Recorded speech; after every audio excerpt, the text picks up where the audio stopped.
But regardless of what happened, we're here. Chris Spencer, welcome to the Zoom room. My name is Evany. Nice to meet you.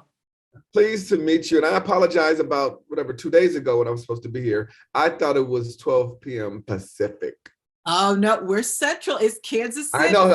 When my agent sent it, they just wrote 12 p.m.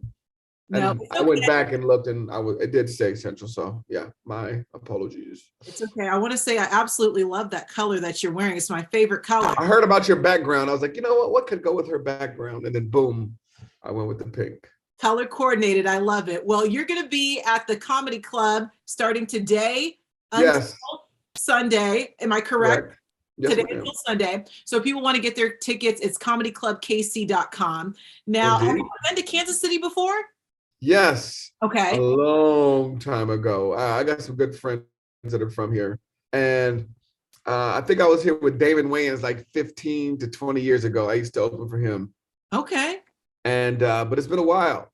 All right. Well, welcome. And at least 6 people have called me and said, I can have my aunt come bring you some Gates barbecue if you want. I'm like, everybody keeps telling me. And I've been hearing about Gates for years because another good friend of mine grew up out here. So we would always have debates on the best barbecue. And he would say, nobody's better than Gates.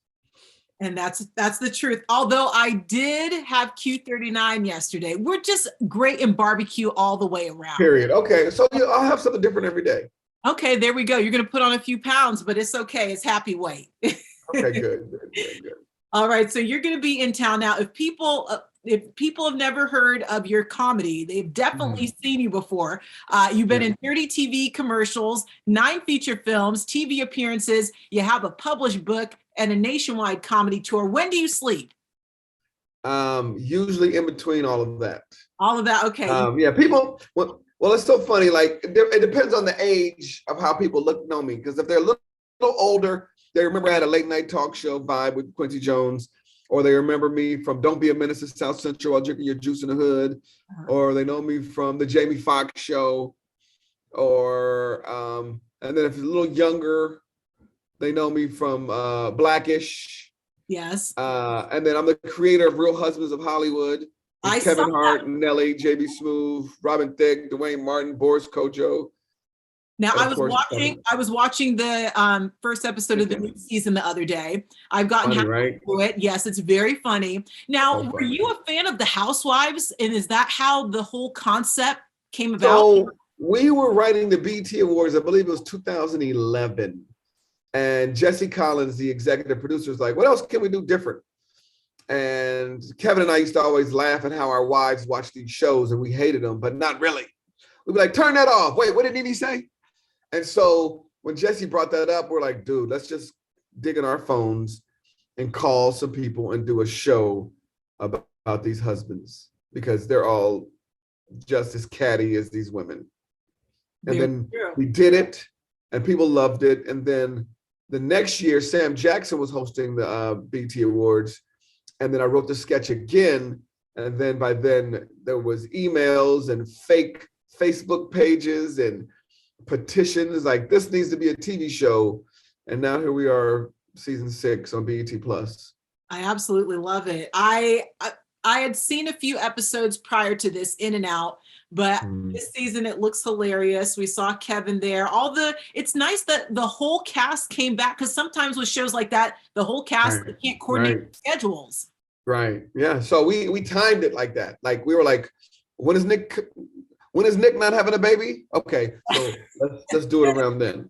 When is Nelly not on tour? When is Robin Thicke not getting in trouble? You know, when is Dwayne's divorce over? Oh man, going in on and we don't hold any punches. And what's great about our show is that even though we don't hold any punches, and then we have a great cast that can improv. So sometimes they'll just say something off the cuff and shock the actor. That's not in the script. And I'm like, oh, we going there? Okay. And then boom, somebody comes back over the top, and then boom, somebody comes back over, you know. It's great. You have because sometimes celebrities, they don't like to poke fun of what they're going through. So it's really great that you have a cast that is okay with making fun of themselves. So I definitely enjoy that. And obviously the viewers enjoy it as well. Yeah. So you are a writer. and you Yep. have published 150 ways to tell if you're ghetto. Tell me the top 5 things to distinguish if you're ghetto. Tell me. Oh my God, it's so old. It's so old. I gotta remember. If your nails are longer than your fingers, If your nails are um, longer than your finger, okay, I'm not. yeah, you're not ghetto. I remember one was if you took the battery out the smoke detector to put in your pager. That's how old this book is. A pager, okay. Wow. If you sneak a 40 ounce, see, that's how old, 40 ounce malt liquor into church. Yeah, there was a whole bunch. One more. Yeah, it's been a while. One more. If your man can put his hair in a ponytail and you can't. Ooh, okay. Calling some people out there. Yes, yes. And I just remember that one because I remember the visual of it was a girl who was like squeezing and squeezing to get this itty bitty pigtail out there. Her man looked like, Steven Seagal with a nice long flowing ponytail. The struggle is real. Now, you've been doing comedy since the age of 6. Explain that. You've been in the No, game. not comedy. Okay. I've been funny way before then, but I did a commercial at the age of 6 for Mattel Toys. And that was my first foray into Hollywood. And then from there, I didn't do anything for a while. High school, I did a play or two. College, I did like a short film. And then the stand-up bug hit me. And so at my school, we had like a small comedy club, a group of guys, and then we would have shows and people like David Spade and Mark Curry and Jerry Seinfeld and Rob Schneider would come headline for us. And so we would pick straws to see who would go up first before, the main headliner would come. Very cool. So you have your hands in a lot of pots, and I always ask comedians, and I feel like I'm asking them to choose their favorite kid, but what do you enjoy the most? Because you're a successful producer, you do acting, commercials, you're doing stand-up. I direct too. I have a movie coming out that I direct with He directs too. Yes. This June or July, Gary Owen, Bill Bellamy, Faison Love, JB Smoove, Wesley Snipes, and Tiffany Haddish are in my first feature debut. And it's called, it's basically Magic Mike meets Full Monty. And it's about this kid who has he's got a big ding-a-ling. And he moves to Vegas he's trying to get magic work, and his big ding-a-ling is discovered. And so this old black male dance troupe wants him to join. And it was called My Magic Johnson. But I shouldn't have called Magic and asked him for permission because he said, hell no. And so it's now called Back on the Strip because they're on the Vegas Strip, and of course they're stripping. Are there any promos running for that right now? Because I feel Not like yet. Not yet. Nothing. Okay. Well, I'm looking forward to that. That sounds very funny. Yeah, quite a lineup. Yeah. And so back to your first question, stand up. Because in stand up, I'm the star, the writer, the director, and the producer every night of my own little movie. Mm-hmm. You know what I mean? Okay. And so it's a high. Like if you ask most comedians, I think that's the answer. Okay. We love this. But do you like being on the road? Because we're having a blizzard outside right now. Listen, I'm in LA all the time where it's 78 and beautiful. So this is great. I got all these coats and stuff that I never get to wear.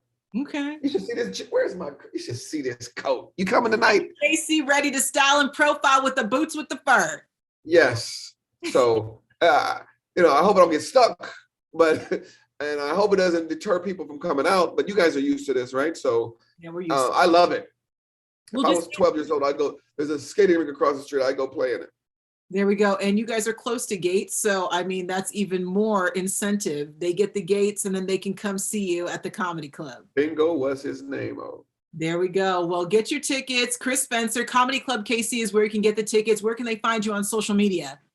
TheRealChrisSpencer.com. And be prepared to see the best Instagram page you've ever seen, because I'm friends with a lot of celebrities. I do a lot of funny things. I have this thing called Chris's 2 Cents, where I speak my mind and just talk about things that are bothering me, and people really seem to enjoy it.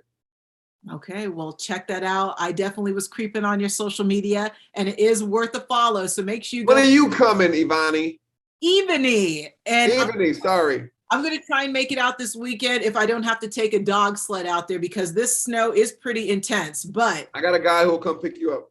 okay. All right. Well, I'm looking forward to it. Chris Spencer, Right. go see him. Comedy Club KC. I appreciate your time. Thanks, Ebony. Thank you. Hey,